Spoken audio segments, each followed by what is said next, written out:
Hello, good evening, Doreen. And again, thank you for joining me tonight. So yeah, it's always good to talk to someone live, and you're very lucky because it seems like it's only going to be you tonight, and therefore I will have plenty of time to answer any question that you may have. And we have a pretty busy schedule tonight because we need to talk about solutions to market failures. We've already talked about the different market failures in AS, especially public goods, merit and demerit goods. These are the two main market failures that are studied in AS. In A2, we study two additional market failures. We study market powers. That's why we studied different market structures and also externalities. Externalities, if we look at the syllabus, this is part of the A2 syllabus. So they are essentially four causes of market failures that students already know and already understand. And now the purpose of this chapter is to understand, right, how can we deal with them? How can we improve efficiency whenever the market fails? And something that we should remind at the beginning is that we mostly talk about a problem of allocative inefficiency rather than productive efficiency. There is one exception, which is when we study market powers, we often say that monopolies suffer from what we call X inefficiencies, which means that because they face low competition, they might not have strong incentives to keep their costs as low as possible. So this is a market failure in the sense that we do not achieve productive efficiency. We could produce at a lower cost using fewer resources. But apart from that, when we talk about market failure, it's mostly about allocative efficiency, which means that we either produce or the market either produces too much, over provision, just like negative externalities and demerit goods, or the market does not produce enough under provision, just like a public good, which is the extreme example when there is no production at all, or in the case of positive externality, in the case of a merit good, and often when there is a market power on the supply side, because in that case, the suppliers will keep prices higher, and therefore this will lead to a lower output than if the market were perfectly competitive. Okay, so yeah, it's important to remind that to your students at the beginning, just to stress that we mostly talk about a problem of allocative inefficiency when we look at market failures. Okay, let's get started. All right, so of course, if the market fails, then especially if we look at that from a perspective of allocative efficiency, this means that we do not maximize total surplus. There is a deadweight loss. And in that case, the government might try to intervene in the market. There is a reason for the government to intervene, to attempt to make things better and hopefully improve total surplus. But as we will see later in this chapter, the government intervention is costly, of course. It can create additional inefficiencies. So even though the market fails, government intervention is not always desirable. It depends. Well, of course, just like anything in economics, we have to balance the benefits of government intervention against its costs. All right. So you can start just as to warm up with your students. You can ask them, all right, what are the different policy instruments that governments can use to address market failures? In AS, we've already talked about taxes and subsidies, state provision, price control. You may have talked about quotas and property rights. Okay, it doesn't really matter at that stage, but you can just ask them these questions just to try to refresh their memories about what they already know about the different methods we can correct market failures. And then again, to introduce and to illustrate the fact that, all right, maybe sometimes government intervention can create some problems Now, what can be the cost of public intervention? Same thing, you can start just making a list of the different problems that they have already studied. So for example, when we use price control, this is the students' favorite. When we introduce price control, it tends to, or the risk is that it can lead to buyers and sellers engaging in illegal transactions, so black market. This could lead, of course, there are some operational costs. There can be a deadweight loss if we introduce taxes, of course, for example, we want to subsidize merit goods. Okay, but first we need to collect taxes, and the collection of taxes can generate a deadweight loss. So, right, there are some problems that go with public intervention, government intervention. So that's why we need to balance the cost and the benefits. All right, so for this chapter on solutions to market failures, there are essentially two ways you can teach it. You can go instrument by instrument, okay, so policy tool by policy tool, and discuss which market failure they can fix. So for example, you say, okay, if we use a tax, what can we fix? What problem can we fix with a tax? Or you can go market failure by market failure, all right? Just to say, okay, if we have an externality, what can we do? Things like that.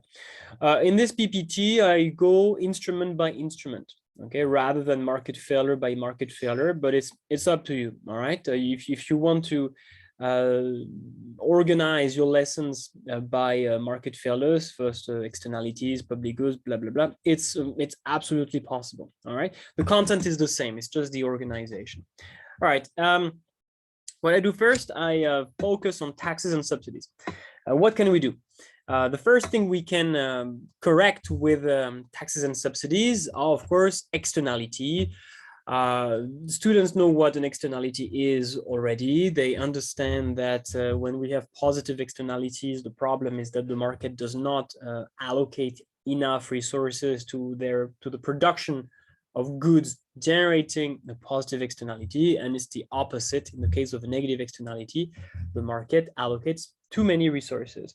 All right, so of course, in the case of a positive externality, we want to encourage production and consumption. So we want to increase the equilibrium quantity in the market.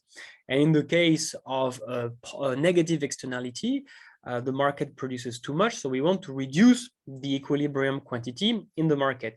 And students should understand that by now, that of course, we can use taxes and subsidies. It really works exactly the same way as merit and demerit goods. Okay, it's very similar. Of course, the diagrams are slightly different, but that's really the same idea. If you tax a good that generates a negative externality, it's going to decrease the supply, and therefore the equilibrium quantity will decrease. If you subsidize a merit good, the supply will increase, and therefore the equilibrium quantity will rise. That's it, really. That's pretty simple. You don't have to spend too much time on this, because it really works like the case of merit and demerit goods. So for example, here, if we have the diagram of a negative externality, okay, so there is indeed an over provision. The market produces too much. So we can simply introduce a tax. Supply will decrease, okay, shift from S to S plus tax, okay, and the vertical distance is the tax. And we see that the new equilibrium quantity in the market will be the optimal quantity, QOPT, which is the quantity that maximizes total surplus, the allocatively efficient output. If we have a positive externality, it's exactly the same logic, but in this case, of course, we have an under provision. The market does not produce enough. So in this case, if we want to encourage production, what we should do is to subsidize the product, the good or service. This will have the effect of increasing the supply. Okay, well, it will shift downward if we want to be more precise.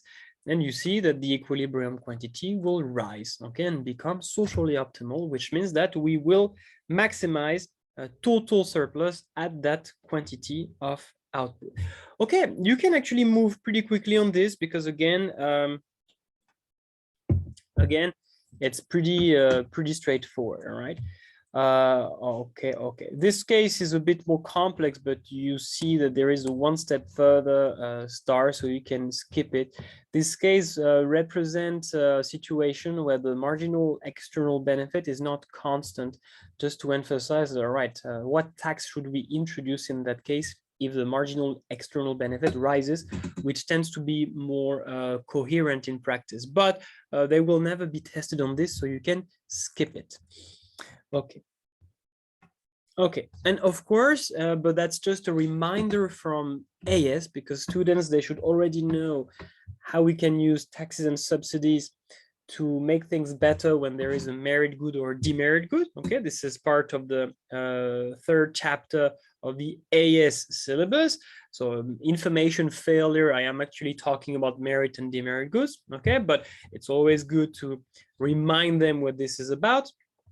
But it's essentially the same idea, right? If you have a merit good, the market will not allocate enough resources to their production, okay, under provision. In that case, we should subsidize the merit good to encourage its production. And in the case of a demerit good, the problem we have is that the market allocates too many resources to its production. And therefore, we should tax this product to reduce the equilibrium quantity. So I've never really found any textbook that represents merit and demerit goods in a coherent way in using diagrams. So this is the diagram that I came up with, and I like it. I think it makes sense. This is probably the representation that makes the most sense. Where essentially the information failure on the part of consumers is represented by a gap between the true benefit of consumption and the perceived benefit of consumption. And of course, consumers, they demand the product based on the benefit that they are aware of, the perceived benefit. But there is an unforeseen benefit, usually a benefit that will only be enjoyed in the long run, in a distant future, which is ignored by consumers, and therefore the true benefit is higher than the perceived benefit, the benefit they are aware of. All right, so the market equilibrium is Q empty. All right, but the socially optimal quantity, the allocatively efficient output, is Q opt. And in order to encourage production and consumption, we should subsidize the product. The supply will increase, and therefore the new equilibrium quantity is going to be socially optimal. Same thing, of course, if we have a demerit good, it just works the other way around. In this case, there is an unforeseen cost or an unforeseen adverse, there is a type of adverse effect, but you can simply say marginal unforeseen cost. Okay, so there is a cost associated with consumption, but it tends to be a cost that will only arise in the long run. Yeah. And consumers, they tend to be a bit myopic. They focus too much on the short-term costs and benefits of consumption. So they do not see this cost. They do not take it into account when making their consumption decision. And therefore, the consequence is that the true benefit of consumption, the one that includes all costs and benefits, even in the long run, is less than the benefit they are aware of. There is less than the perceived benefit. And this is why the market will over-provide demerit goods. So of course, in that case, the introduction of a tax will decrease the supply and therefore decrease the equilibrium quantity. So you see that it works exactly the same as positive and negative externalities. The only difference is basically the curves you draw are a bit different. They don't represent the same thing. It's not about private and social costs or benefits. It is about the benefit you are aware of versus the true benefit of consumption. But again, the logic, at least in terms of how we can use taxes and subsidies to make things better, is exactly the same.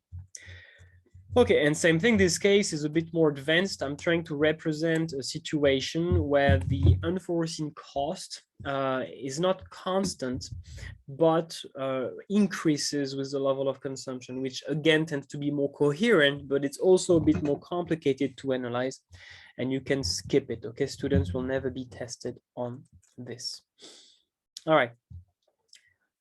Before we move on and talk about the next instrument, we can briefly discuss other things that subsidies can achieve, because subsidies can be used, yes, in the case of positive externalities and in the case of merit goods, but there are other market failures that can be fixed using subsidies. So could be to close information gaps. Okay, so for example, the government can fund some advertisement campaigns just to share information to the public. So for example, to send people who work for the government to schools to talk to children about drugs, about the anything that any demerit goods, okay, just to warn them against the long-term consequences of demerit goods. So this way you can reduce the size of the unforeseen cost and reduce the size of the market failure. Could be to increase competition. Of course, if you subsidize new entrants into a market, if you help new firms to enter into a market, this is one way to increase competition and to reduce the problems and the inefficiencies associated with market powers. Even though inequalities are not really a problem of market failures, yeah, it's a more problem. Market failure, it's really about efficiency. Inequality, it's about equity, so it's different, all right? So maybe I should, it's a bad idea to put it together, but I just wanted to mention that, yes, it is true that subsidies can also be used to reduce inequalities and to make sure that everybody has a decent quality of life. But again, this should really not be considered a market failure, okay? Inequalities are not a market failure. It's not a problem of efficiency, it's a problem of fairness, equity. And okay, this one is a bit, the last one is a bit more complicated. We will talk about that a bit later. Okay. Of course, students, they know that already. Taxes and subsidies are not perfect. They have some problems, and throughout this entire topic, students should be able to do several things. They should be able to explain market failures, why the market fails under certain circumstances. They should be able to explain how the government can fix these market failures, but they should also be aware of the limitations of government intervention, the different problems that can be associated with the use of taxes or subsidies. And in the case of government intervention, there will always be a problem of information.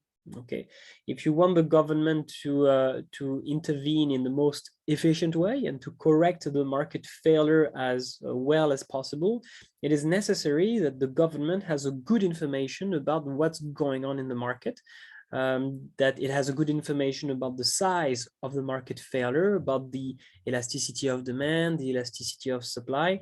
Otherwise, the policy that will be used in an attempt to fix the market failure might not be appropriate and might lead to a situation where efficiency will not be restored. So sometimes efficiency will be improved but not maximized, and sometimes, and this is what we call government failure, sometimes the government intervention actually make things even worse. In the case of taxes and subsidies, you always have the problem of well, you can't achieve everything at the same time. You know that the government has several objectives, and these objectives can be in conflict. If you want to achieve one objective, well, you might have to sacrifice another. The typical example is that if you want to give subsidies, of course, you need to collect taxes to finance those subsidies. So if one of your objective is, let's say, to stimulate economic growth, it might be, so you want to keep taxes as low as possible, all right? But if you also want to subsidize merit goods, or if you want to provide, or let's focus on subsidies. If you want to subsidize merit goods, or if you want to subsidize goods that generate positive externalities, this might require that you keep taxes sufficiently high, okay, to generate enough revenue to fund those subsidies. So you might have to trade off an expansionary fiscal policy against the subsidies to merit goods and goods that generate positive externalities. All right. Of course, anytime we are talking about a government intervention, we also have to recognize that those economic policies, they are designed and they are implemented by politicians who in theory should make decisions that are good for the country's economy, but we have to recognize that sometimes decisions that they make are also driven by a political agenda. All right, so when elections are close, it's maybe not a good idea to introduce more taxes, right? Or to lay off workers who work for public companies. So yeah, there are also always political interests. And in the case of taxes, perhaps we should introduce a tax on gas, right? So like a carbon tax. Perhaps it's good from in terms of efficiency, because this can be one way to reduce negative externalities. But because more taxes would make people upset, this might not be a good idea before an election, of course. And in the case of subsidies, there is a problem of irreversibility, which means that, of course, if you want to introduce a subsidy, nobody will complain. Okay, no, nobody will say, no, I don't want, don't give me money. No. So it's not hard to introduce a subsidy. People are usually, and firms are usually quite happy if the government subsidizes their product. However, the problem is that once a subsidy is introduced, it's very hard to remove it. All right, people will really fight so you don't take away the subsidy. So this is something that governments have to take into account, that it's really hard to remove a subsidy once it is first introduced, and this might make them reluctant to introduce subsidies in the first place. Okay, and we are done with what we can achieve with taxes and subsidies. Welcome, Mitchell. Welcome, Caitlin. Hello. I have a question. Yes. So I was listening to a podcast recently about public policy and economics, and on the information failure topic, well, they get, so how does the government get information about like things that are going on in the economy? They look at people, papers people have written and stuff. So some economists will like do a study on something. I think I'm on the right track. And they'll do a study on something, but then maybe only 70% of people respond to their study. So then they're missing out on those other 30%. And so the data they've got is bias in a way. So how do they correct for information bias?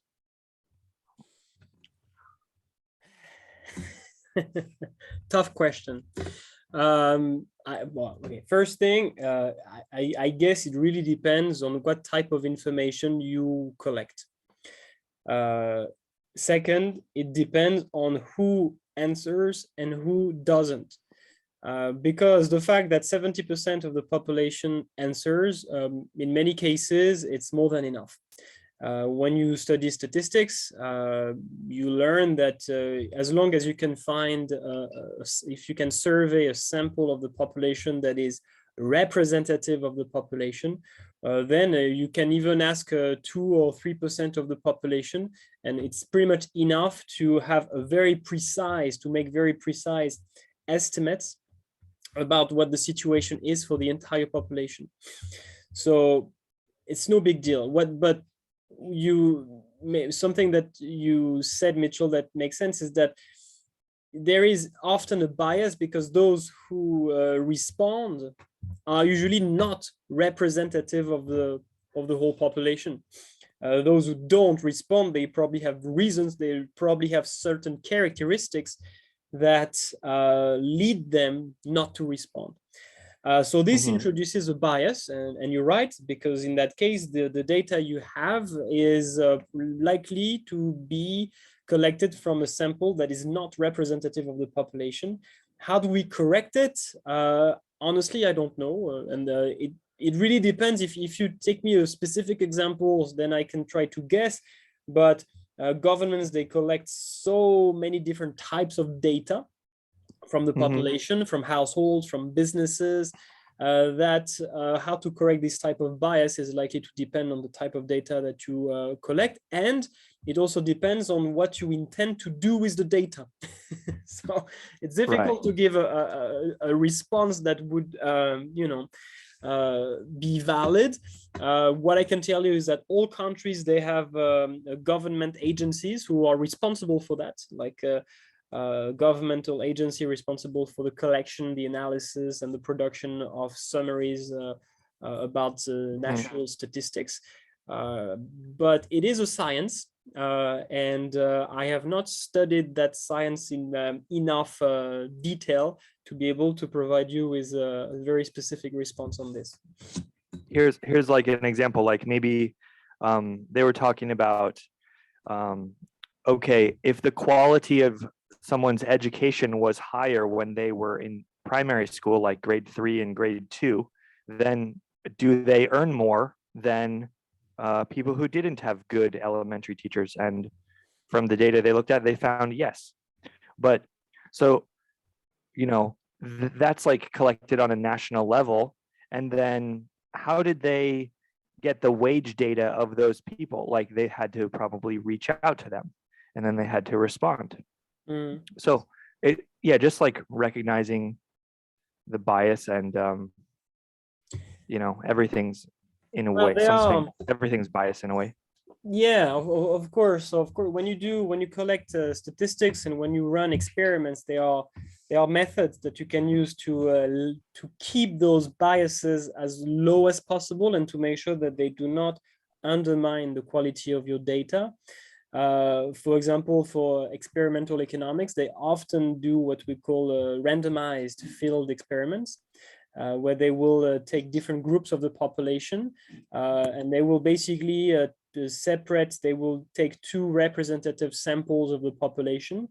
One will be the control group, so you don't introduce any change in the control group, and the other will be the group in which you introduce any particular change. And you see what happens. So for example, okay, you give, I don't know, extra English lessons to one group of students and no extra English lessons to the other group of students, the control group.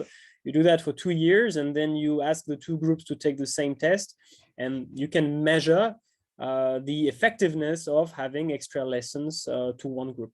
That's one method. You can look into it if you're interested. Mitchell, those randomized field experiments, which are used very commonly in experimental economics. Then for the rest, what really matters is really to make sure that the sample of the population that you choose, you work with, you collect data from, is representative. And then usually for those this type of study that relates education to the future wage, usually they work with the same individuals for a very long time. So people who agree to be part of the experiment, they agree to work with the organization conducting the study over several years. So if they agree to participate in the study to begin with, they will provide the information in the future. So that's at least my understanding. Otherwise, they would not accept to be part of the study to begin with. Because otherwise you can't work. You can't collect reliable data. Yeah. One last thing, just maybe from your opinion, do you think governments have better decision-making ability now that we have like big data and all this data collected? I think so. Yes, of course. It gives. Okay, it's complicated because data itself doesn't help. Data needs to be organized, and data has to serve a purpose. Okay, data is just a tool that you can use to help you make better decisions. But I would say that basically we have the fact that we have more data can give potentially more accurate information for policymakers to make more informed decision. But this is in theory. I think we have a better ability to make better decision. But is this really something, is this massive amount of information really going to be used by decision makers, by policy makers? Honestly, I'm not sure. I'm not sure that the information that is generated, the extra information that is generated, is really going to be taken into account by decision makers. But actually, the one thing, the study I was talking about, like they did that study about the elementary school teachers, and then I heard they used that information to go and how to incentivize teachers, like maybe to incentivize teachers to go and get a master's degree or to go improve. So they then took it and brought it back to the teachers to make them yeah, but you know, to like change their wages. Yeah, like big data. My understanding is that it's mostly private companies who collect a massive amount of information about their customers. I don't have many examples of like big data used by governments. It's most like all the examples that come to my mind. This is really usually for marketing purposes by private organization. You might have some counter example with public healthcare. Yes, I know that in some countries they use big data to analyze, well, to create information or to analyze information about the consumption patterns of the population in terms of healthcare. But I would not say, but again, it's an opinion that is not based on much evidence, but I would not say that big data has changed much for decision makers, really. Maybe it's too early. Maybe it will take more time for big data to become more valuable to public decision making. I think it's very valuable for private businesses but for governments, I'm not too sure. But honestly, this is not something that I have studied, and I haven't really read about this, so I'm just guessing here. Cool, no worries. Thank you. All right, thank you, Mitchell. Any other questions so far?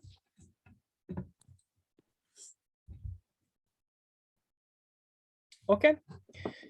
So the second instrument that, well, third, if we consider that taxes and subsidies are different instruments, let's talk about price control. And actually there is something that is quite important, and in some books it's very unclear. It's whether or not we can use maximum and minimum prices to correct merit, demerit goods, positive and negative externalities. And I have read some things in textbooks that to me doesn't make sense, and I think it's wrong.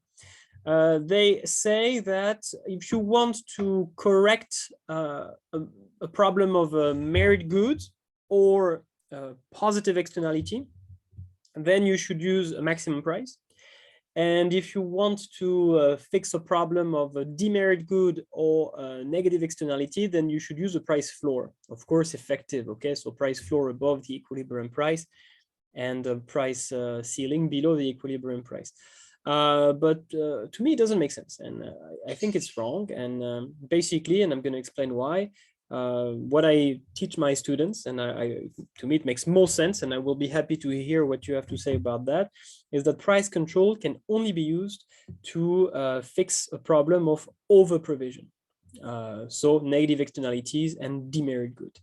To my understanding, you can't use price control to make things better when there is a merit good or a positive externality. In other words, you can't use price control to increase consumption and production of merit goods or goods that generate positive externalities, because it, to me, and again, you'll tell me what you think about it, but maximum and minimum prices can only reduce the quantity that will be traded in the market.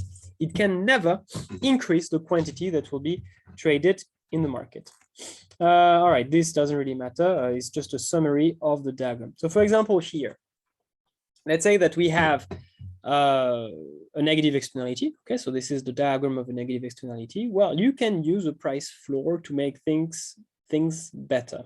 Okay, in particular, okay, so this is supply, this is demand. If I set a price floor right here, I can write it a bit differently. Okay, if this is my price floor, okay, then in this case, of course, and this is the equilibrium price in the market, by the way. Okay, so this is the equilibrium price. So this is an effective price.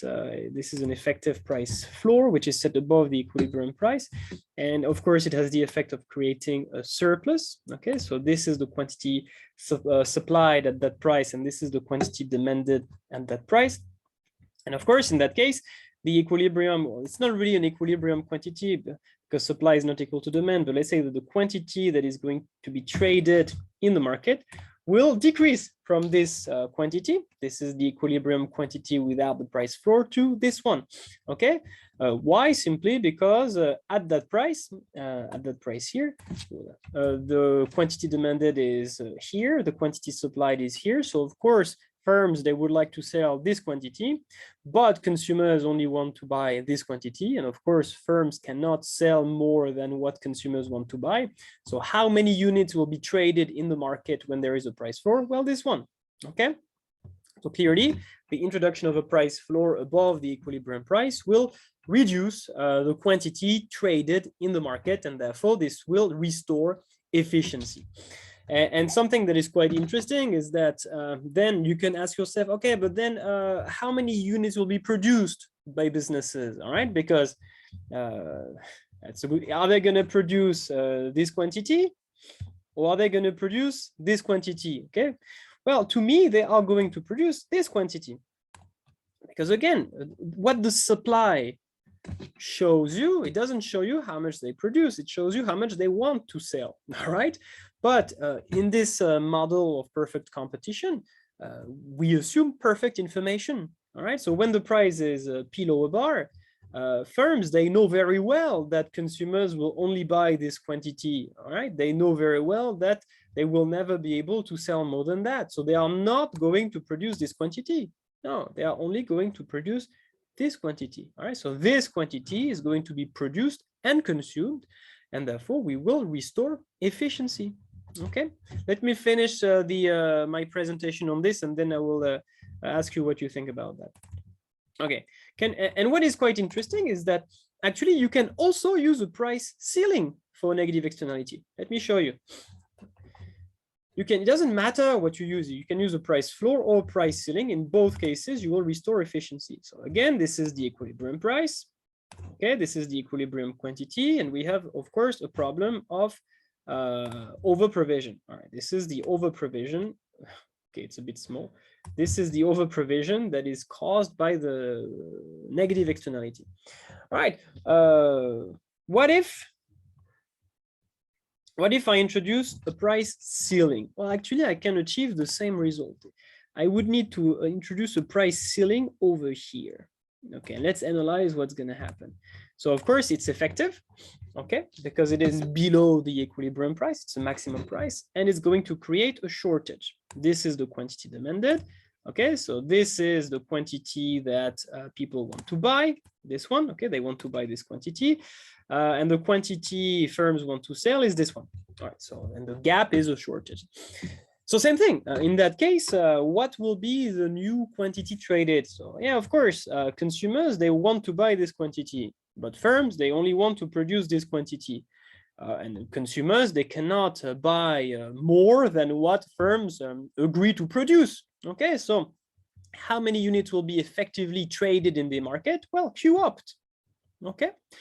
So you see something interesting. In that case too, the quantity traded will decrease and we will restore efficiency. So the bottom line is that when you have a negative externality, it doesn't matter whether you use a price ceiling or a price floor. In both cases, the quantity traded in the market will decrease. It will decrease for different reasons. One, if you introduce a price floor, it will decrease because consumers, they don't want to buy as much as before. And if you introduce a price ceiling, it will decrease because firms don't want to produce as much as before, but in both cases, it will decrease, okay? However, you see that it's never going to work in the case of a positive externality, because you see that in both cases, it doesn't matter whether I use a price ceiling or a price floor. In both cases, the quantity traded decreases. So you can only use price control to address or to correct a market failure in which the market overprovides a good. And you can do the same thing, of course, for demerit goods, and it works exactly the same way. Okay, so I'm not going to make additional comments on that because it's pretty much the same idea, just different, well, different curves, but same thing. So for example, here we introduce a price floor, which is going to create a surplus in the market. Buyers, they want to buy this quantity. Sellers, they want to buy this quantity. So there is a surplus. But again, firms cannot sell as much as they would like to sell. Okay, so they will only produce the amount that they know consumers will purchase, this one. So the quantity traded in the market will decrease. And that's exactly the same thing if we use a price ceiling in that case. So this is the equilibrium price. Okay. And if I introduce a price ceiling there, it's going to create a shortage. This would be the quantity demanded somewhere over here. This would be the quantity supplied. And again, buyers can't buy more than what producers want to produce. Okay. And therefore the quantity traded will decrease and efficiency will be restored. So summary, when you have a negative externality or when you have a demerit good, in both cases, the market overprovides the good or the service. And in both cases, you can use price control to restore efficiency. You can use a price floor above the equilibrium price. You can use a price ceiling below the equilibrium price. And in both cases, this is going to reduce the quantity traded in the market. Okay. Okay, let's briefly, okay, first, do you have questions about that? What do you think? Is this how you approach it? Is this how you teach it to your students as well?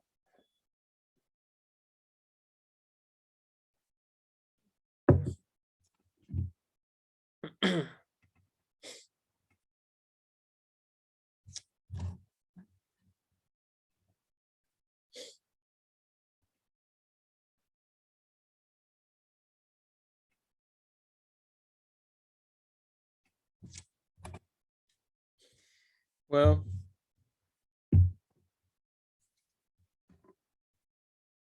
we need to solve the problem of surplus. You know,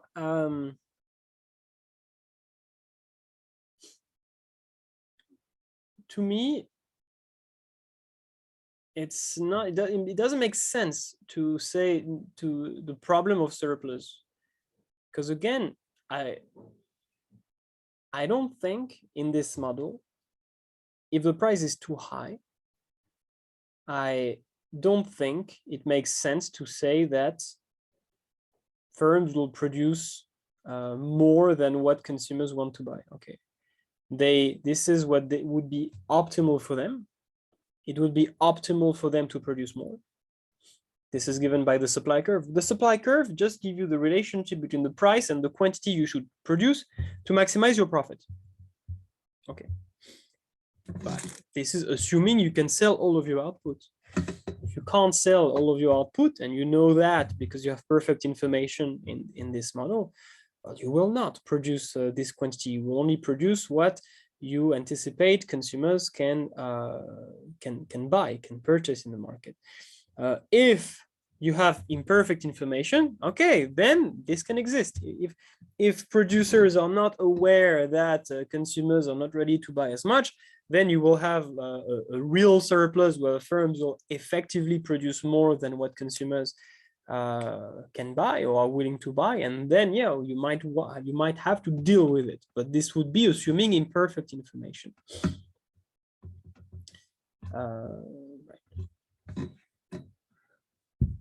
Well, introducing a minimum price to protect farmer is likely to cause a surplus. So I'm not sure what you mean by that, Caitlin, because yeah, the minimum price will probably lead to a surplus rather than solve it.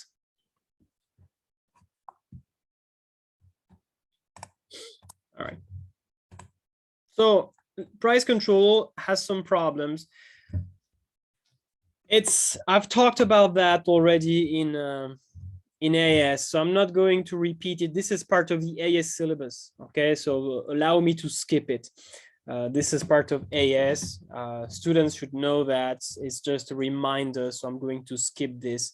It's part of the 3rd chapter of AS. If you have signed up for the AS workshop, you have all the explanations about the limitations of price control. Okay, so I'm going to skip this. It's just, I just pretty much copied the slides of AS. Okay.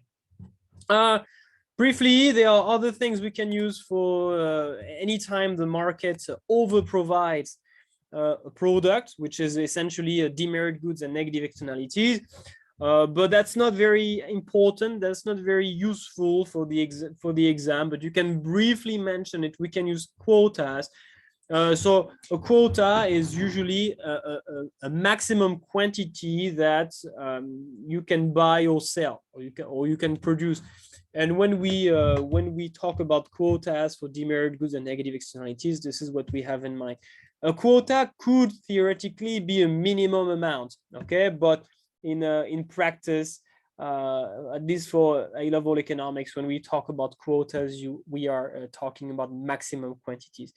So of course, that's something, it's very straightforward.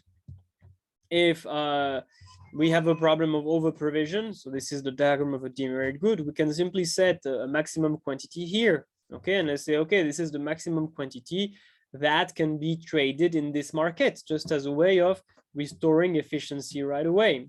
So it's we studied price control. Quota is essentially quantity control. Okay, you just set the maximum quantity of demerit goods that can be traded in the market. And exactly the same thing for negative externality. You can just say, all right, Q-opt is the best quantity that should be produced. We just set a quota here, and therefore it's not going to be possible to produce more than this quantity. So the market will no longer fail. Okay, so we can use quotas. However, for the A-level syllabus, there are very few questions about that. So, okay, not much to say. What will happen to the price if the quota is used? Well, if the quota is used, in theory here, it depends actually. It depends on whether you have a system of licenses or not.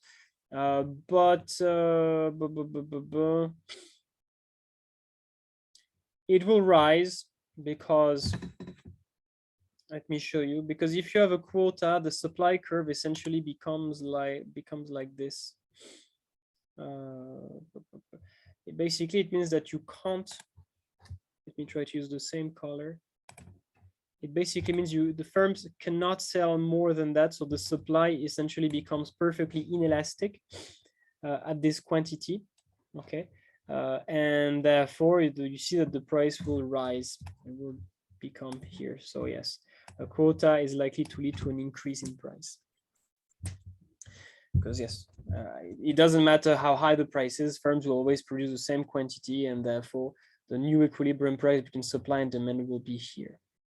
So increase in the equilibrium price. But again, this is not important. Students will never be tested on this. And it's usually not something that they should discuss in essays, because anytime they have essay questions on efficiency, there is enough to say. So talking about quotas is maybe not the best thing they can do. All right, then of course there is what we call tradable emissions permits. I labeled it one step further, but if I remember well, I saw a few questions about that. But students should not know too much about those tradable emissions permit, the cap and trade system, essentially. It's like they should just know how it works, and the system is pretty simple. So it's like a quota. So just keep it simple, okay? Just tell them that a cap and trade system. The name is pretty explicit. You cap, which means you give a quota to different businesses. Usually, could be, for example, pollution permits. So you give each firm a maximum quantity of, let's say, CO2 that they can create.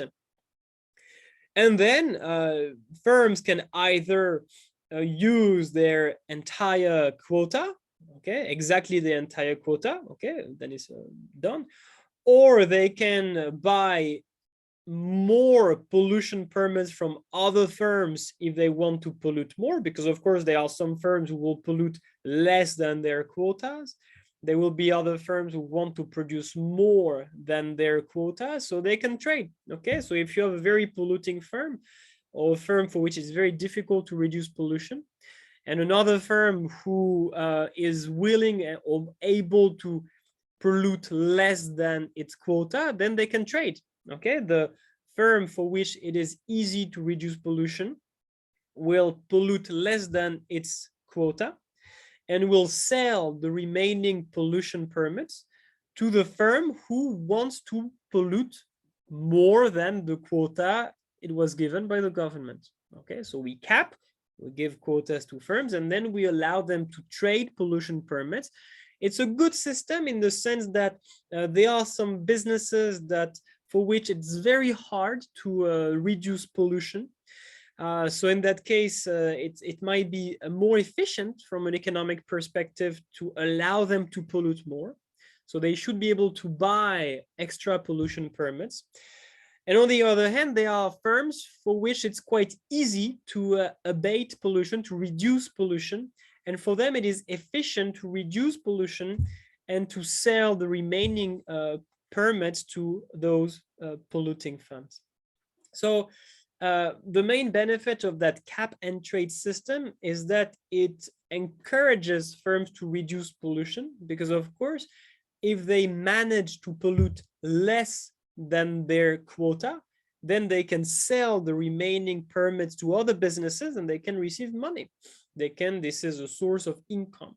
So this values, this rewards firms who try to reduce pollution. So that's the main advantage of this cap and trade system. Keep it simple. I think my PPT is very detailed, very detailed, but students do not need to know too much about that. All right, just the idea, cap and trade, and explain that it encourages efforts, it rewards efforts to reduce pollution. You just use an example with one polluting firm, one firm for which it's easy to reduce pollution, one firm for which it is hard to reduce pollution, and show them how they can both have an incentive to trade pollution permits, and that at the end of the day, it's going to be more efficient from an economic perspective. Something that is very interesting, but is not often tested, and there are few opportunities for students to talk about that in their essays, is what we call the Coase theorem. This is the name of the economist Ronald Coase. And again, my PPT is very detailed. You have examples, because that's something that I like personally. It's quite interesting. But again, you see the one step further star. So this is what I tell to my students. I keep it simple. I don't go through the example with them. It's too long. When we talk about the Coase theorem, we are talking about externalities, and especially negative externalities. And the idea behind the Coase theorem is that there are externalities because they are missing property rights. They are things valuable that do not belong to anyone. If I take your smartphone, and if I just throw it out of the window and it's broken, well, I will be in trouble, okay? Because I damaged your property.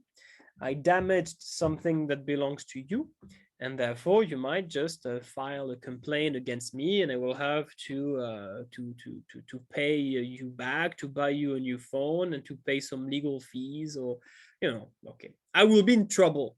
So that's why I have an incentive not to do it. However, if I am a business and if I pollute the air, okay, so of course the air is something definitely valuable for all of us, but the problem is that air does not belong to anyone. If I pollute a river, Same thing. A river does not, the water doesn't belong to anyone. If I pollute, if I just create light pollution, same thing. The sky doesn't belong to anyone. If I create noise pollution, same thing. So I create damage on the environment, but because it doesn't belong to anyone, who is going to file a complaint against me? Who's gonna punish me if I do that? So the idea is that, all right, the problem can be solved if we assign those missing property rights. If we just say that, okay, so the air belongs to John, the water in the river belongs to Natasha. Okay, if we assign those missing property rights, because in that case, if I am a business and if I pollute the water, if I am a business and I pollute the air, then okay, John will just file a complaint against me and I will have to pay. Or Natasha will file a complaint against me and same thing, I will be punished. So in that case, I have an incentive, I am encouraged not to pollute. And therefore, there are no more externalities. Why not? Because I take the consequences of my actions on the environment, simply because I know that if I pollute the environment, I will be fined. I will have to pay for the damage that I caused because the air and the river belongs to someone, and I will have to compensate the person who owns these natural resources. So that's the idea. So Ronald Coase just said, all right, so to solve externalities, we don't really need government intervention. We just need to assign those missing property rights and then let people negotiate. Say, okay, oh, you want to pollute my air? Seriously? All right, well, you can go ahead and you can pollute my air, but then you have to pay me. You have to compensate me for damaging something that belongs to me. Or you want to produce, yeah, but you're going to pollute my river. Yeah, it's my river. Okay, so if you want to pollute my river, no problem, but you'll have to pay. And of course, in that case, this means that those what were external costs are no longer external cost, because now they become private cost, because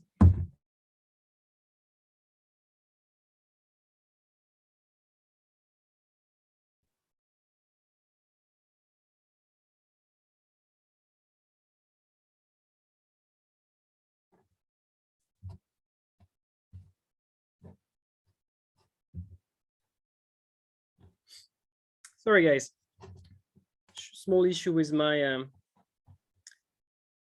connection. You still there? Can you still hear me? Yes? Okay, great.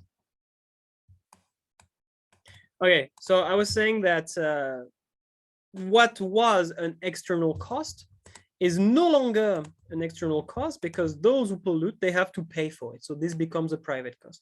So it's quite simple. It's a beautiful idea, because it suggests that government intervention can be very minimal.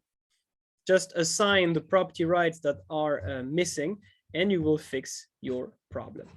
Okay, let me just, right. Okay. Ecuador as a remedy for this. For this, what, Mitch? What? Yeah, I'll chime in. Ecuador actually did this. They made it so the environment can actually file suit against a business or something. So they made the environment a person that has legal rights. So if you polluted that river, then that river can claim some like you injured it in some way. So it can file, it has rights. So they did exactly this.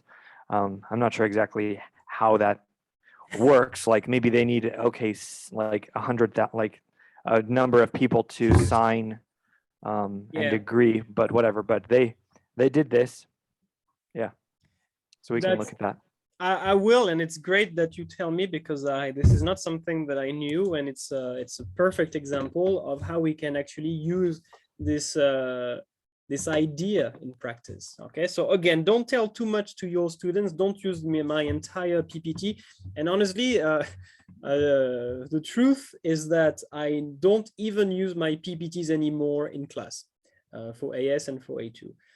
I just give them to the students, and I just summarize the key ideas, just like I'm doing right now, because otherwise it's likely to be a bit overwhelming. And I produce the summaries, of course. But yeah, don't go through everything. Just explain to them the idea. If you're curious about the examples that I designed to illustrate it, because yeah, I use the example of two colleagues who work in the same office. So they are not colleagues, roommates. I think they are roommates. One is smoking, the other is not smoking. So of course, one imposes a negative externality on the other.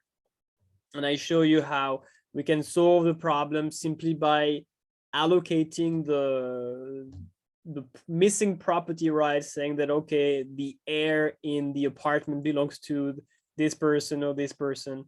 And you can actually show that, yes, if you let them negotiate once the property rights have been assigned, then you will move towards the efficient quantity. Okay, questions about the property rights and negative externalities?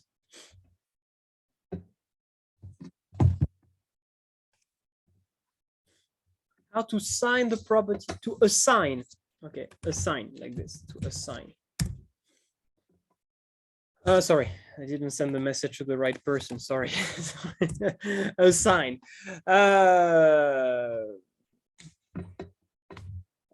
That's a good question. Just by law, by a decree, just saying, okay, the government passes a law that say, maybe Mitchell, you know about how they did that in Ecuador, but say, okay, this river belongs to the citizens. It's just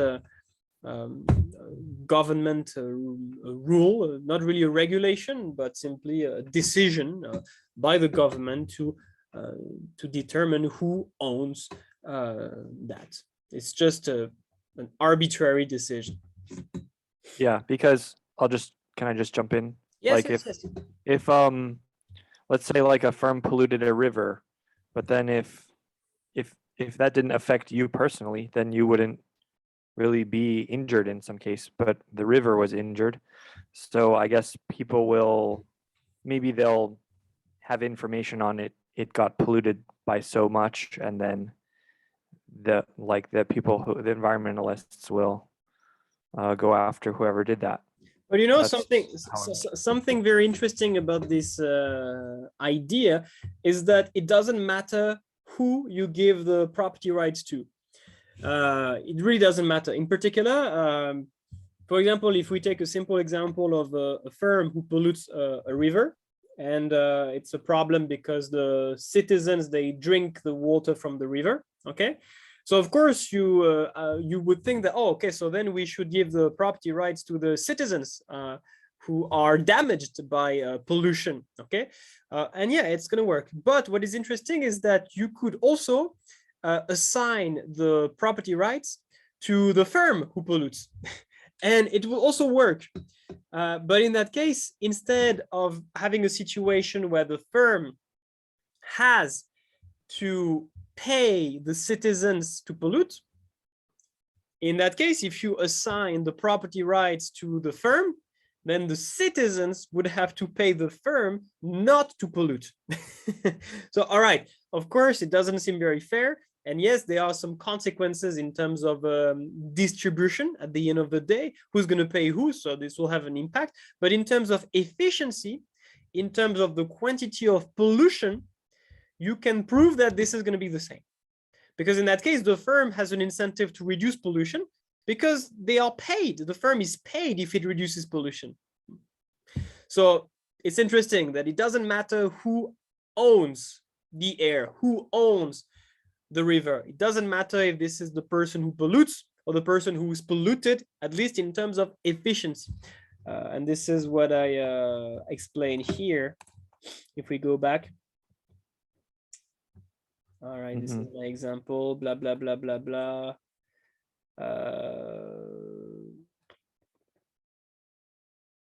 No, I'm not sure. Sorry, I don't think I wrote it, but it doesn't matter who you give the property rights to, at least in terms of efficiency. Other questions before we talk about regulation?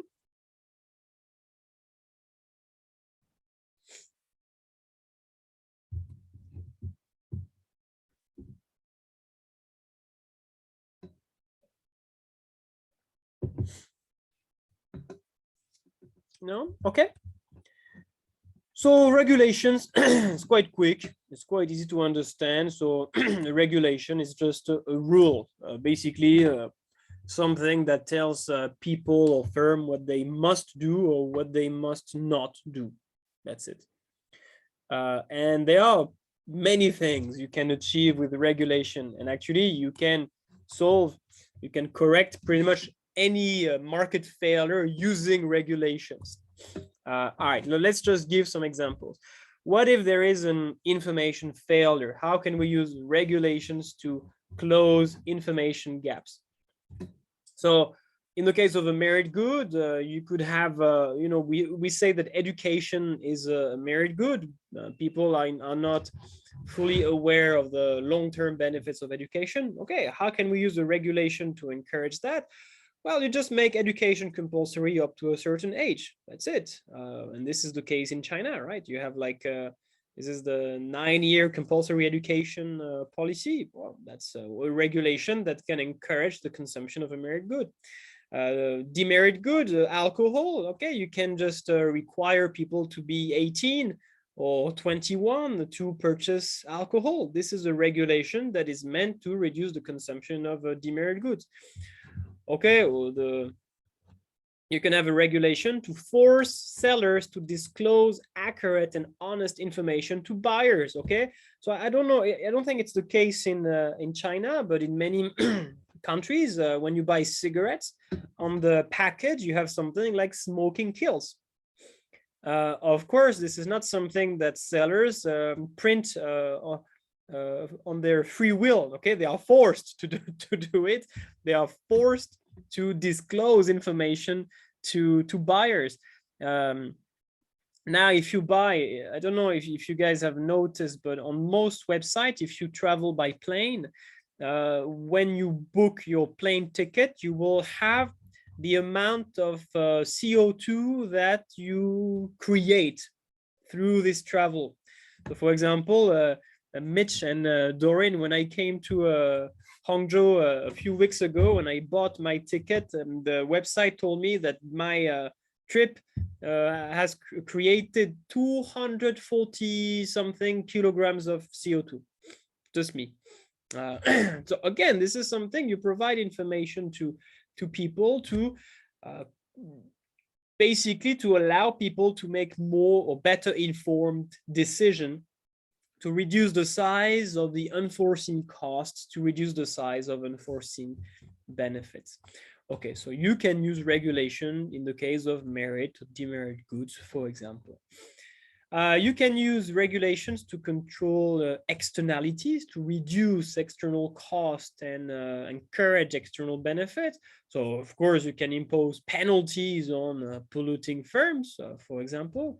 You can put noise and time restrictions on when aircrafts can take off and land. Yeah, one way to reduce noise pollution. For cars, for example, in China, there is this system where depending on your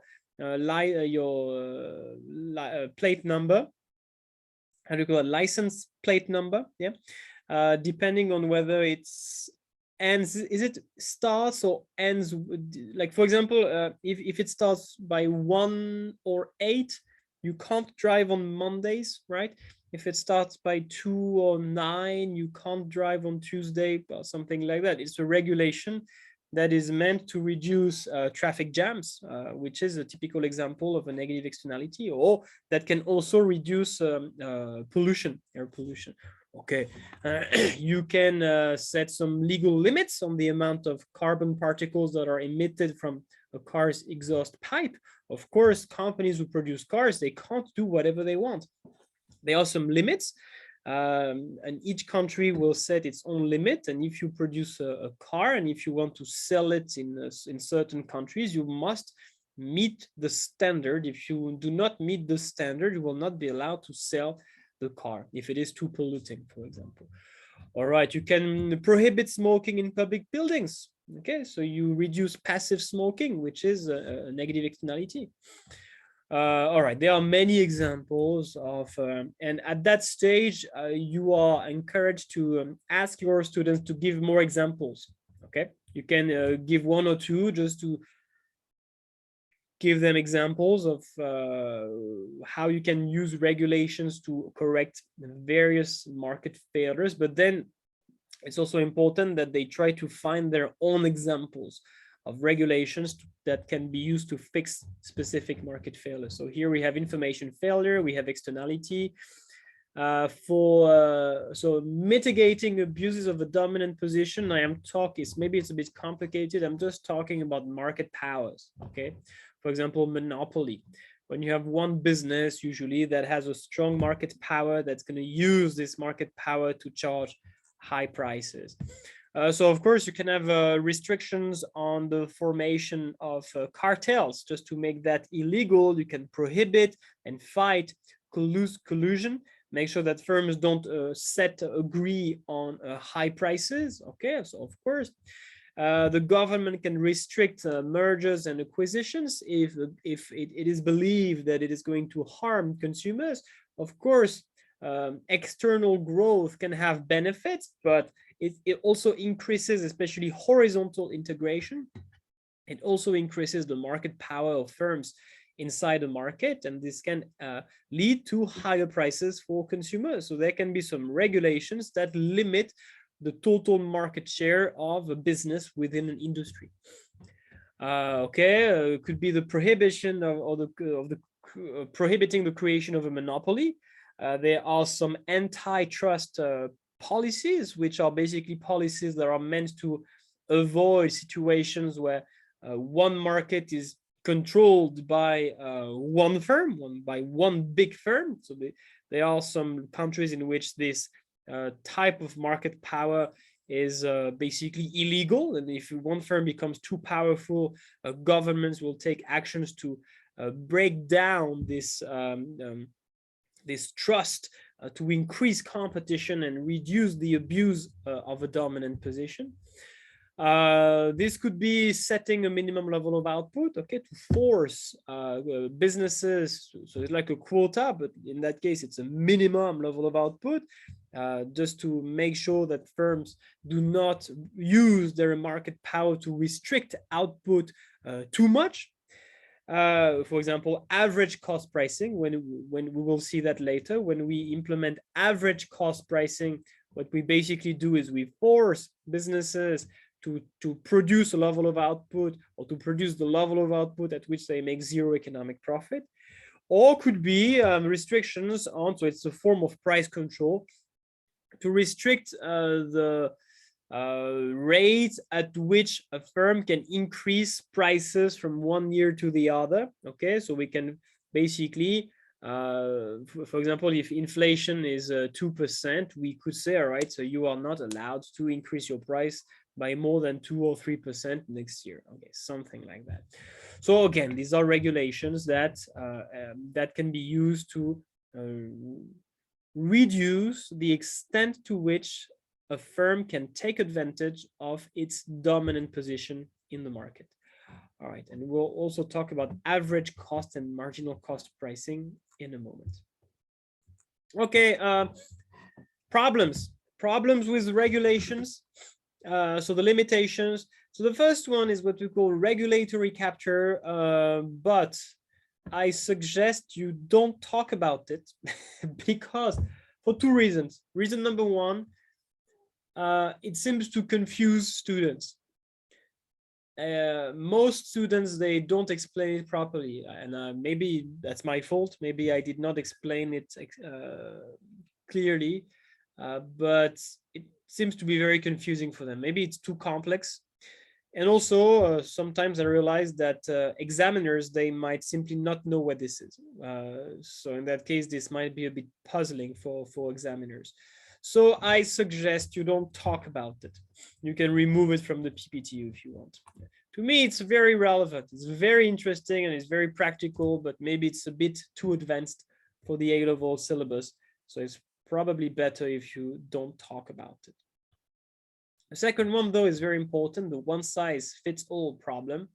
The idea is very intuitive.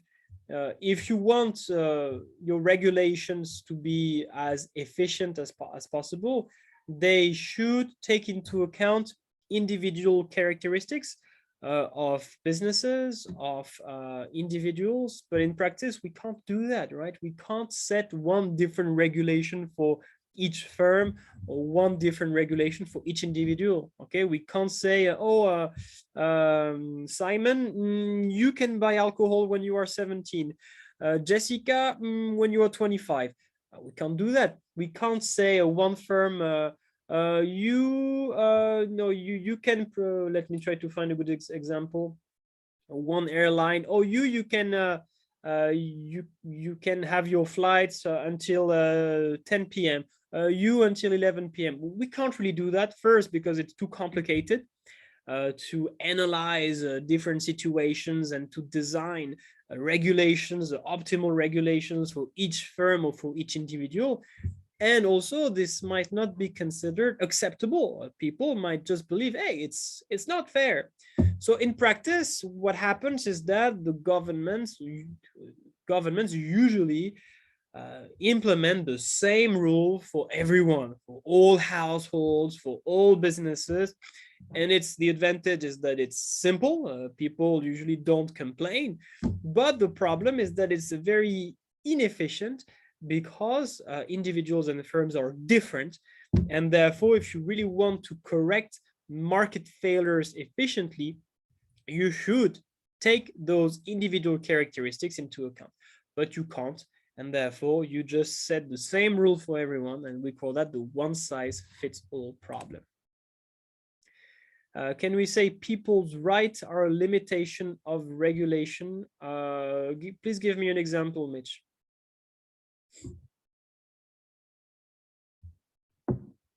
Can you give me an example, Mitch, about that? You said, can we say, yeah, go ahead. Can you hear me now? Okay.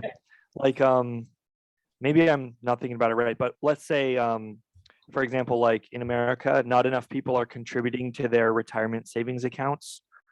So people get old and then they end up with not enough savings. So how can the government make them save? Can they tell everyone, hey, you must save 1% of your income every year?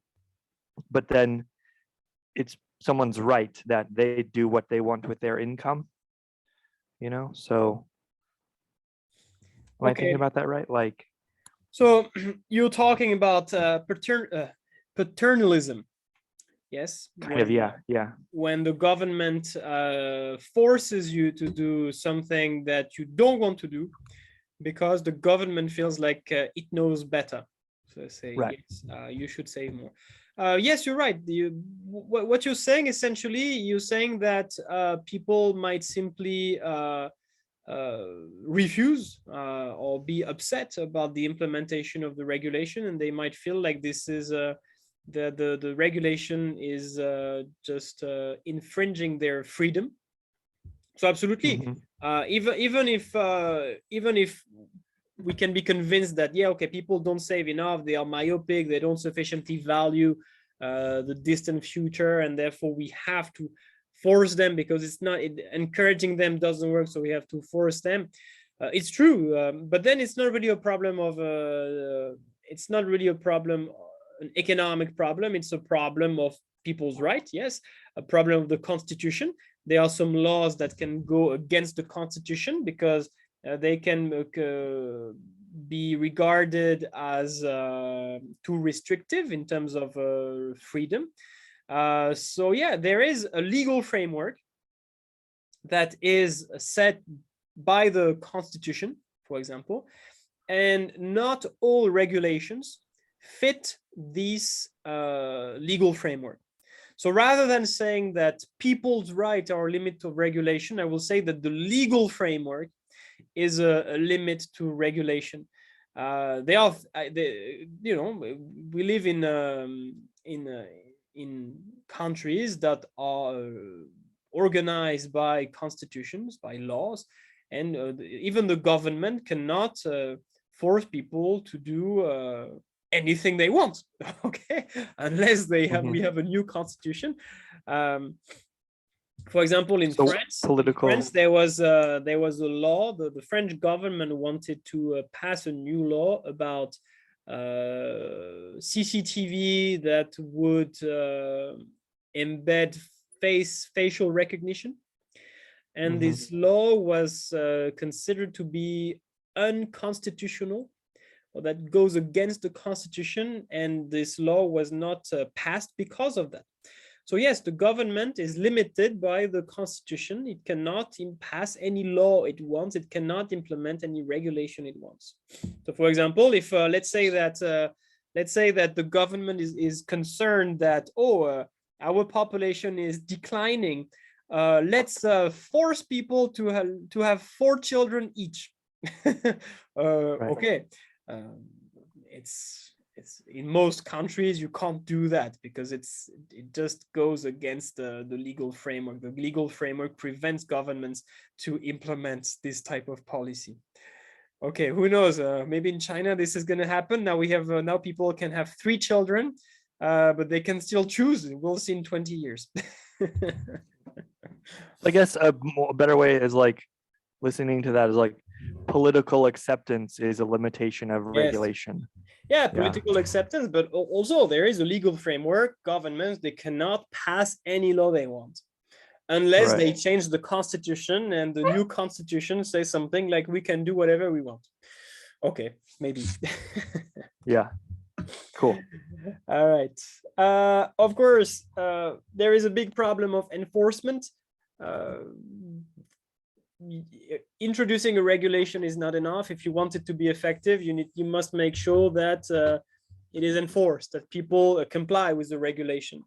So for example, yes, in many countries there is a regulation that prevents teenagers from buying alcohol and cigarettes, but in many countries, not the United States, I know that in the US it's a pretty seriously enforced, but in many countries, even if you are 15, 14, 16, you can buy cigarettes, you can buy alcohol, even if it's theoretically, if it's illegal. Could be regulations about the driving speed. Okay, a lot of people, they might not comply with the maximum driving speed on the highway.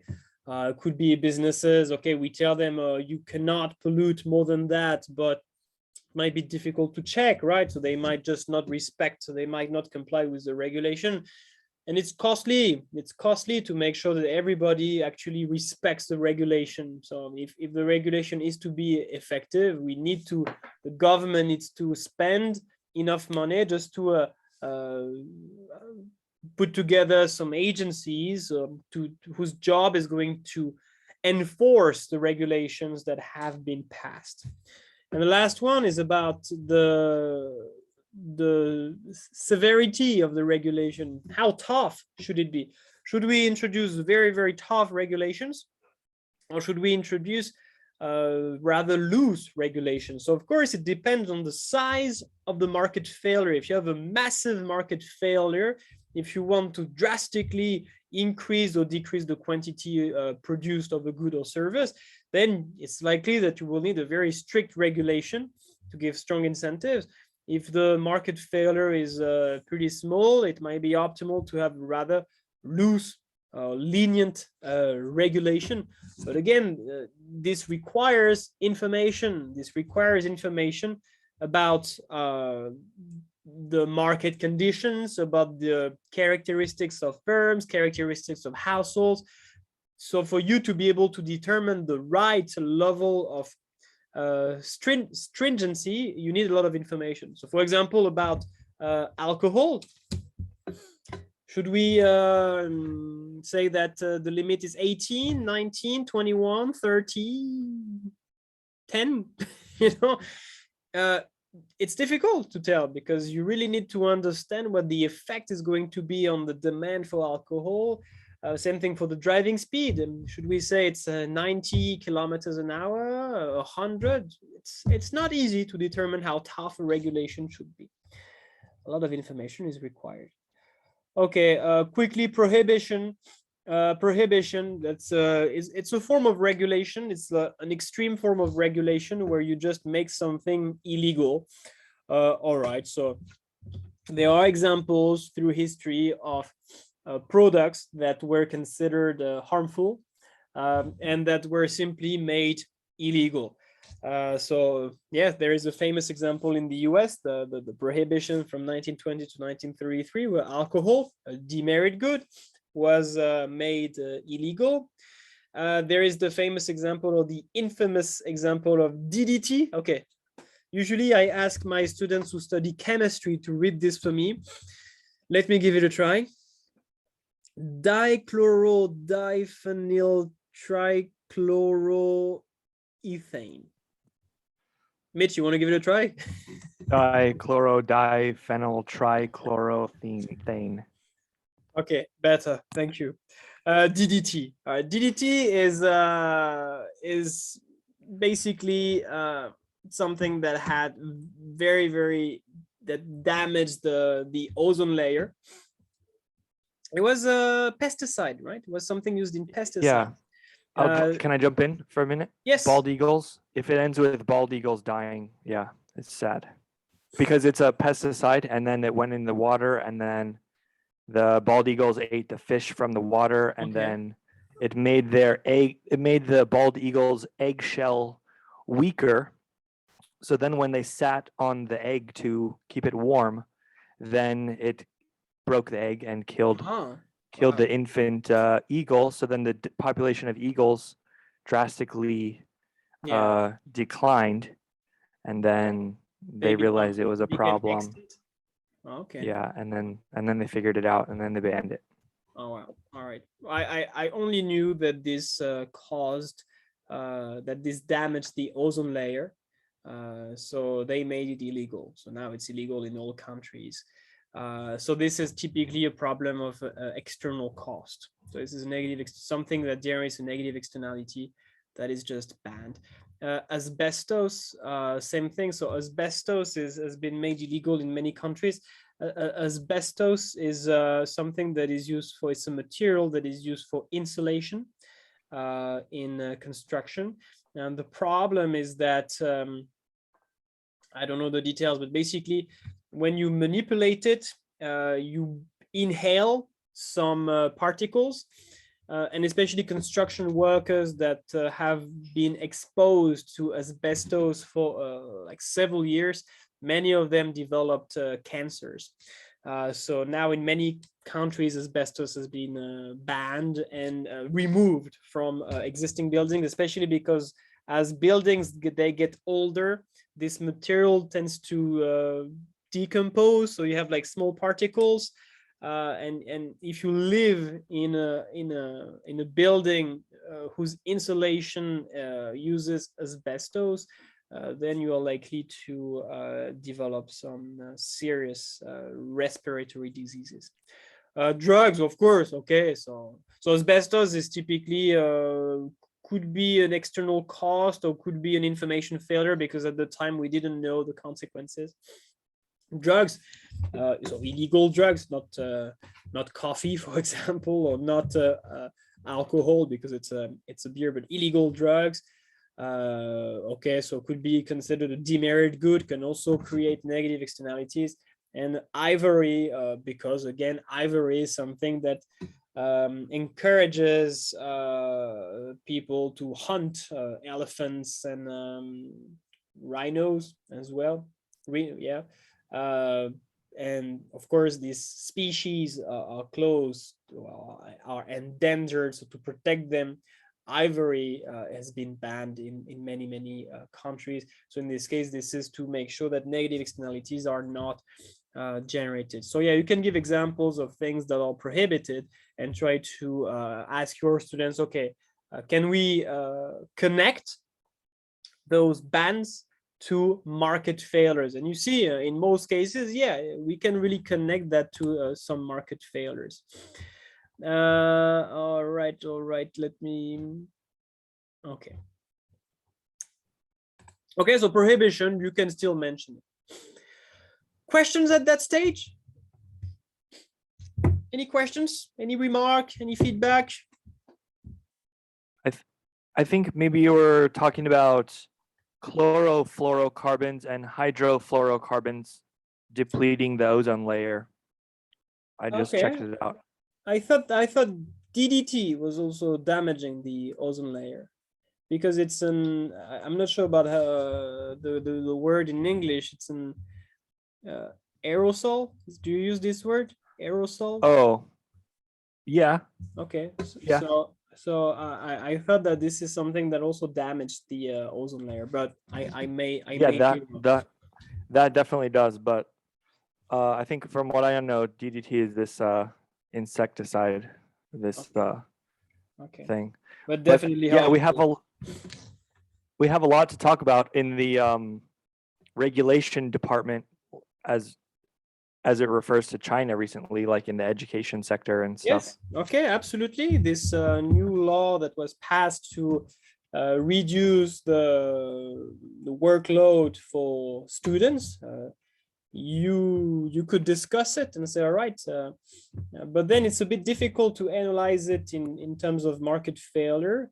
Because usually we regard education as a merit good, but it's true that if you consume too much education, then there is an opportunity cost in the sense that if you work from 7 in the morning to 11 in the evening, well, you don't have much of a life, right? Yeah, So, opportunity cost is life. yeah, and the Yeah. opportunity cost is definitely increasing in this case. So rather than approaching it as a market failure, I would approach it in terms of opportunity cost, even though a workload that is too heavy for students can damage their health, could be their physical health or their mental health. So this is something that can be regarded as from that perspective, you could regard it as a demerit good, because this can lead to an unforeseen cost or benefit if you don't take this into account. So yeah, it's a great example to discuss. But when you think about it, most regulations, most bans, they relate to market failures. So many of them. So yeah, of course, use this the time you will have with your students talking about regulations and prohibitions to ask them, okay, give me example. What did you recently, have you heard about any regulation passed by the government, something new? Can we try to analyze it from an economic perspective? That would be a very, very interesting class discussion. All right. Okay. Briefly, deregulation is just the opposite. We've already talked about that. Well, students have already talked about that in AS. Same thing in chapter 3 when talking about privatization, nationalization and privatization, because they should know that deregulation is one way to increase competition in the market. So they should already understand what it means to deregulate. So you remove some rules. And basically the idea, just to keep it very simple, the idea is that if you remove some regulations, you reduce the barriers to entry into a market, and this is expected to stimulate competition. And we know the benefits of competition. So deregulation, what type of market failure do we try to fix? Mostly market powers, like monopoly power, for example. Deregulation can help reducing the power of some firms within an industry. But when you think about it, this can also be used to encourage the production of merit goods, or the production of goods that generate positive externality. Because think about it, if you deregulate, you reduce the barriers to entry. Therefore, you will have more firms entering the market, and the increase in competition is likely to lead to lower prices and higher quantity. So this can stimulate the production and consumption of merit goods and goods that generate positive externalities. All right. So that's the idea, really. That's the idea about deregulation, and that's pretty much all they must know about that. Okay, we remove rules to reduce barriers to entry, to increase competition, so lower price, higher quality, and higher output. So this can be used to solve the problem of market power, usually under provision, and therefore can be useful for merit goods and positive externalities. Okay, thank you, Mitch, for the link. I will have a look at that a bit later. Okay, other instruments that can be useful, the provision of information. So of course, it's only for information failure, and something that you should really tell your students, that's really, really important, is that the provision of information is not going to be effective for externalities. I repeat, the provision of information is not useful when there is an externality, because externalities do not arise because of an information failure. We have a problem with externalities because people, when they make decisions, or firms, when they make decisions, they only focus on the private cost and the private benefit of their decision. They ignore the external cost and the external benefit. But when I say ignore, I do not mean that they don't know. I mean that they do not care. Okay, because what the problem we have with externalities is that firms and individuals, they make self-interested decisions. They are selfish. They might be fully aware that they impose a cost or a benefit, or they generate a benefit for other people, but this is just not something that matters when they make the decision, because they maximize their own welfare. Okay, so even if you tell them, hey, what you do is not good for people around you, well, at least according to economic theory, the answer will be, yeah, I know, I just don't care. I am selfish, I am self-interested, I know, but it doesn't matter to me. So providing information, at least from a theoretical perspective, should not help with externality. In practice, things are different. If you make people feel guilty about doing bad things, then okay, it might be effective. But theoretically, externalities are not about information. It's about selfishness. Right, so of course, when there is a merit or demerit good, it's a problem of information. Well, in order to fix the problem, we can simply close the information gap. Say, okay, there is something people don't know, and this is because they don't know that they make bad decisions. All right, then the government can simply make sure that the information is provided to those who make those poor decisions. So some examples, and again, please discuss more examples with your students. Advertising campaigns that stress the importance of recycling. Okay, perhaps people are not fully aware of the benefits. So if they understand the real benefit, they will do that more often. Drugs awareness programs in school. That's why I included this picture from South Park, where we have the school counselor. I don't know if anyone has seen that episode, has watched this episode, where the school counselor explains the dangers of drugs, and that's the only thing that he can say to the students. Could be studies to better understand the Mr. Garrison. No, that's not Mr. Garrison. That's Garrison is the teacher. This is what's his name? McKay. Counselor McKay? No, I don't really remember. I don't remember.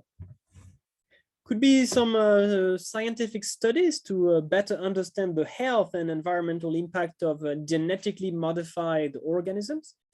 Okay, because right now we don't really know precisely what's the health, or what are the potential risks of consuming genetically modified food, for example. So, okay, we have to make some research to create this knowledge to help people make better informed decisions.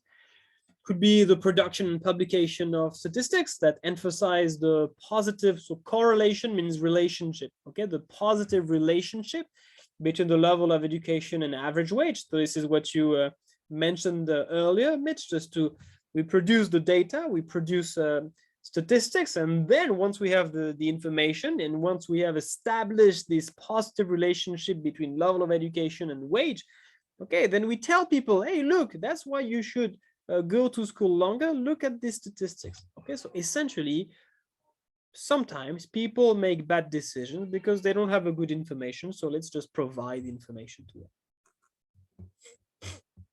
All right. Questions at that stage before we talk about nudge theory? We don't have much more to do, actually, because I'm almost done. We still need to talk about nudge theory, state provision, privatization, and that's about it. So there is really not much left to do. Any questions so far? Please let me know.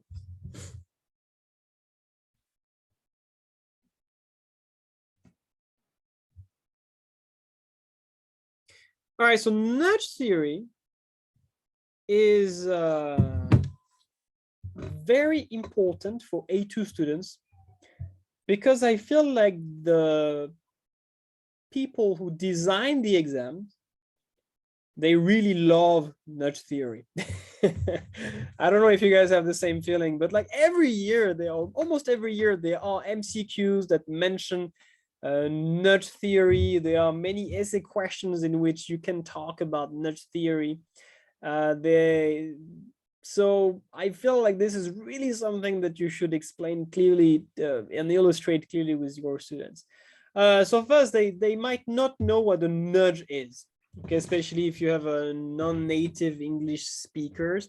So just like illustrate them, okay? A nudge is like, hey, when you just like, I don't know how to describe it, just show gentle them. push, a gentle push. A gentle push. Thank you, Mitch. A gentle push. And yeah, the key word here is gentle, okay? A nudge is something that is very subtle, is something that is very light, and that does not force people to do something. You just suggest something to people in a subtle way while letting them choose. But however, you try to encourage them to make a decision that is beneficial either for them or for society. Okay, so you try to guide them towards the right decision. And usually this consists by giving them some clues to find, oh, maybe this is best for me. So you give some clues, but you let them decide for themselves, or you make the beneficial decision more fun or more attractive, basically. Okay, so these are several ways you can encourage people to do the right thing. Okay, so I will go through these PPTs because these ones are important. So nudge theory is based on the idea that economic agents can be gently pushed towards behavior that is beneficial for society when choices, and that's really the idea, when you just change what we call the choice architecture. The choice architecture is simply the way in which a decision is, or choices or alternatives are presented to you. And basically what you have to do if you use nudge theory, you have to make the beneficial alternative or the beneficial decision more attractive, okay, or to give hints or clues, say, hey, maybe this is better. So I copied a quote from Thaler and Sunstein, which are the two most famous behavioral economists who basically came up with the concept of nudge theory. And the definition, I copied it because it's very important for your students to understand. So a nudge is any aspect of the choice architecture, so the design of the decision, essentially, that alters people's behavior, because yes, we want them to change their behavior, otherwise it's not going to be effective, in a predictable way. Okay, so it has to be, we must anticipate how they are going to respond to the nudge. And the key part, without forbidding any option or significantly changing their economic incentives. So it's not like a regulation, it's not the prohibition. You don't force people to do anything, or you don't introduce a very strong change that's gonna really force them to change their behavior. All right, that's really the most important part. So like when you go to the bathroom, instead of like making it a law to wash your hands, they just put a sign that says, please wash your hands. So that's nudge theory. Something like that. I will use I have several examples coming with pictures. So I will show you a few examples of how you can implement a nudge theory. And actually in my school, we are planning to run an experiment about nudge theory with the students. I'll tell you a bit more about it. Okay, so what we can do is we can use reinforcement. But again, it's not necessary that you give too many examples. So yeah, what is really important is this part. This part, especially the first point, the first bullet point, and the third bullet point, they are very, very, very important. And the basic idea is, yes, they use reinforcement and make indirect suggestions to achieve non-forced compliance. Individuals retain their freedom to choose, okay? And it's great because in that case, you don't really need a very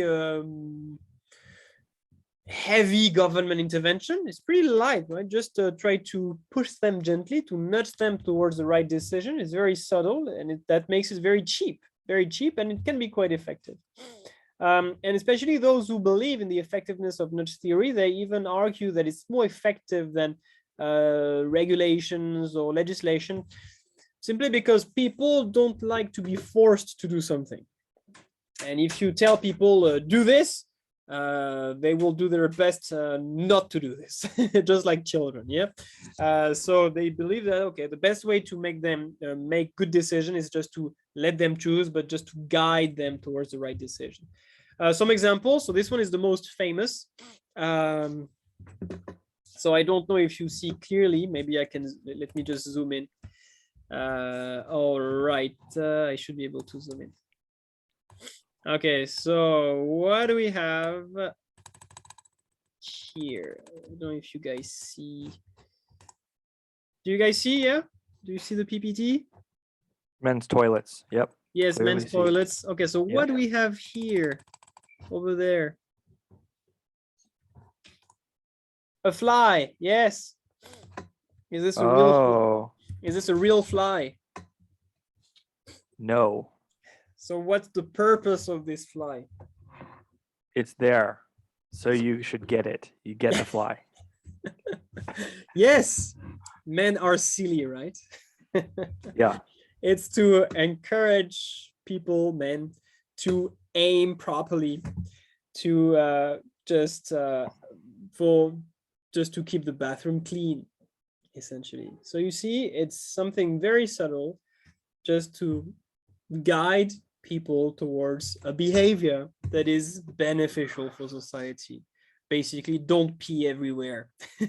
And just by making the option aiming properly more fun, more attractive. This is the most example. If you type nudge on Google, it's likely to be the first image that you find. And that's why I included it, because it is the most famous example of nudge. And it's actually the airport. If you travel to Amsterdam, and if you go to the bathroom in the airport, this is what you will see. In China, I saw it once in Xi'an. There was a hotel that is called Westin. It's a chain of hotels. And in the bathroom of Westin, also there were flies like this.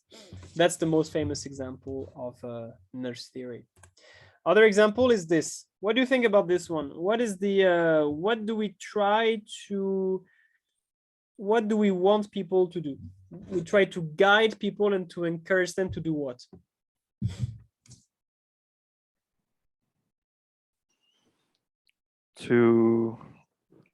Is this in the subway? Must be in like. Yeah, looks like it. Well, not sure, but London or something. What do we want to achieve, or what What nudge do want- we give people? You want them to use the stairs because it looks fun. It Yes, looks like a track, so you're like absolutely. having And fun. And why do we want to encourage people to take the stairs rather than the escalators? Burn calories, public health, Okay, yeah, physical exercise. reduce You want to diabetes. you want to encourage people to do more physical exercise, to use the stairs. And again, you don't force people to use the stairs. If they want to use the escalators, they can, no problem. But just by designing this racing track, you just make the option taking the stairs a bit more sexy, a bit more attractive, a bit more fun, just to encourage people to make a decision that is beneficial for them and for everyone. Can I ask a question, Yes. Sylvan? In Mexico, I heard that they have an obesity problem a bit. Yes. So they actually incentivized people. They said, hey, if you want to ride the subway, if you do 10 squats, you can ride for free. Is that nudge theory? They pay in squats, they do something and they get a free ticket. Is that? I would not consider it a nudge, because to me a nudge really has to be subtle, and this is because you're encouraging them to exercise. Yes, but then they get it's one way for them not to pay, so it's like they can get something in return immediately. They can get like a free ticket. So I guess it's a matter of opinion, but like just like that, my first impression is that it's not subtle enough to be a nudge, at least to my understanding. It's more of a trade because you're trading. You're right. It's more like it's a new price. You just add a new price that is not in terms of money. You're right that of course this is something that is used to encourage physical exercise. Absolutely, but I would not regard this as an example of nudge theory. It's just my view on this. Cool. My understanding. Okay, this one is also you see, it's very simple. What do? We just draw footsteps in the street to the bin. Again, just to say, hey, if you want to, don't throw don't litter the street. If you have something to throw, walk to the garbage. You know, it's very subtle. If people still want to litter and throw their cigarette butts everywhere, they can. Okay, but this is just something that just gives a hint, gives a clue to them. Say, okay, this is where you can find the garbage. Don't litter. This one is my favorite. Can you see who is the best player in the world? Ronaldo, Messi. And we have cigarette butts there.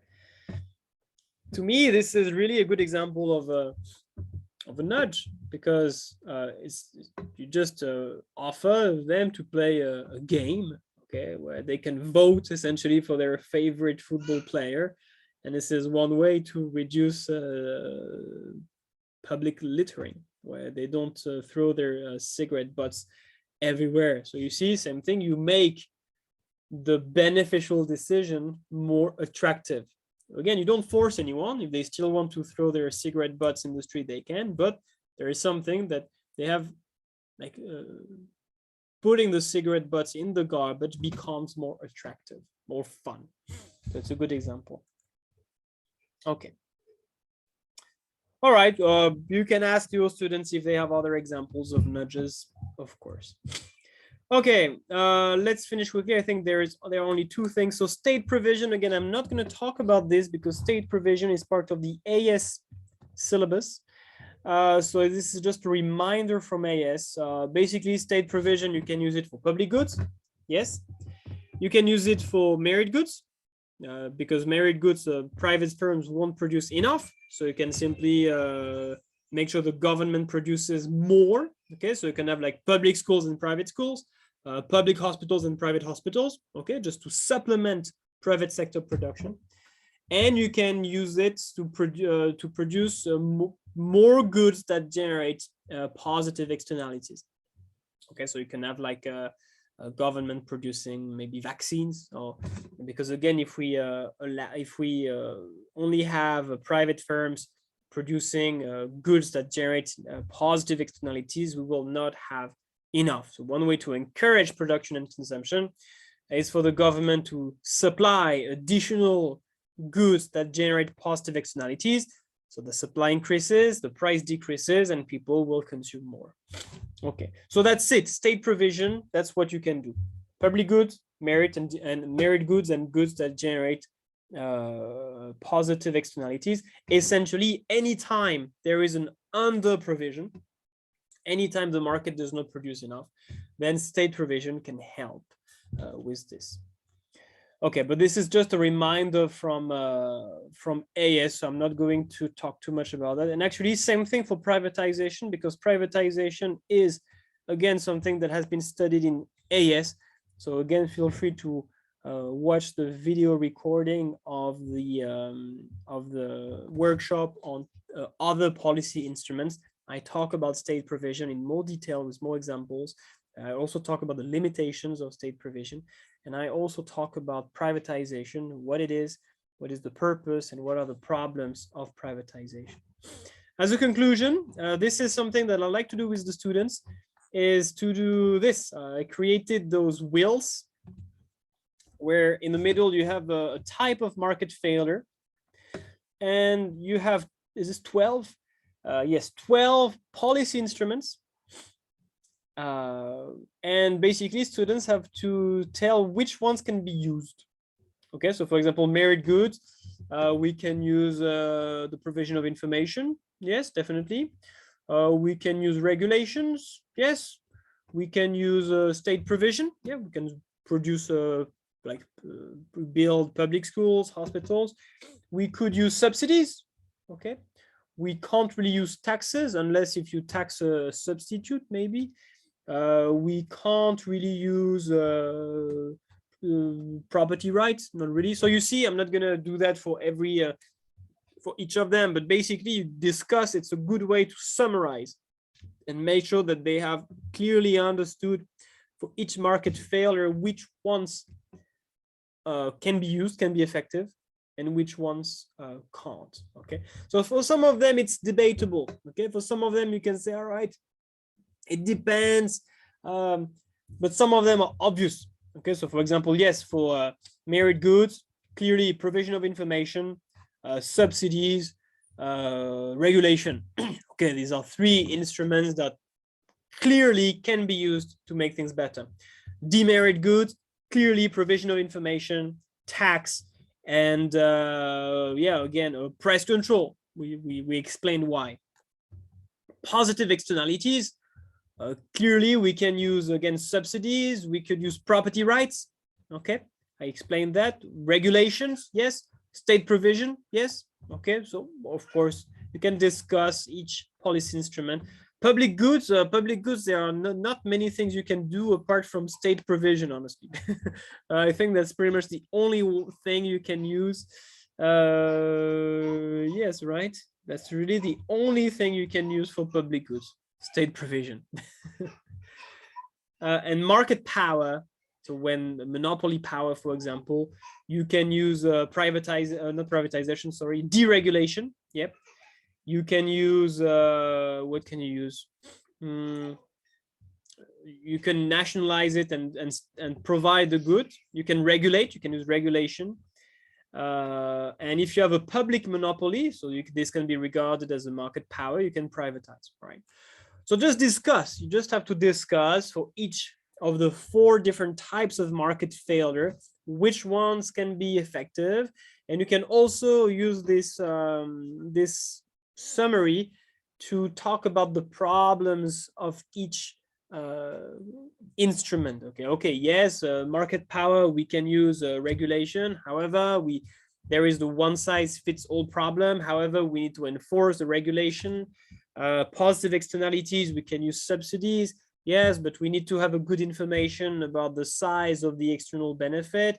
And of course, we need to fund the subsidies. So this can create further inefficiencies, blah, blah, blah. Okay, and that's it. That's it about the solutions to market failures. Do you guys have any questions? For once, I almost finished on time. Actually, I did because I started at 7:05. Do you have any questions?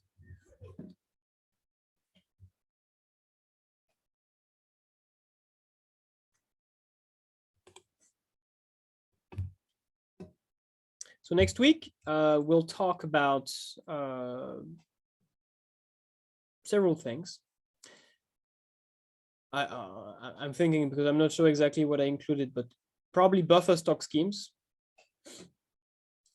government failure, and the income, the measurement of income. Okay, let me check. Let me check because I'm not sure what is included. That seems to be maybe too much.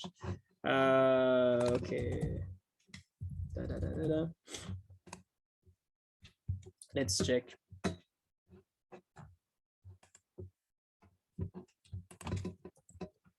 Oops, no, admon is not going to work.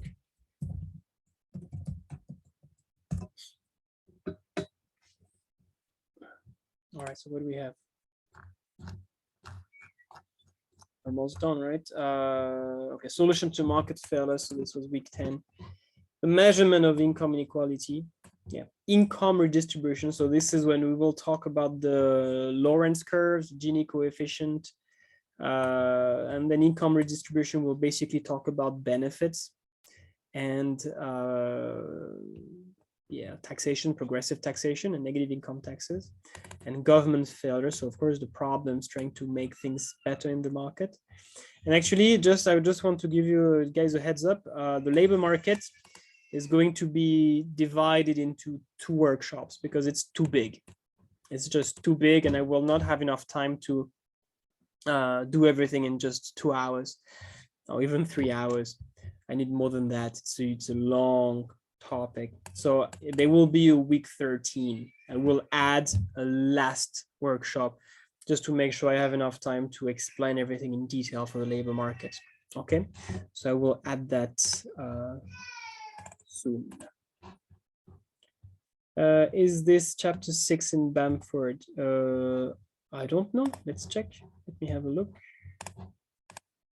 This is chapter 6. I don't really use textbooks anymore. I use them a lot, of course, when I first prepared my PPTs, but there is no table of contents.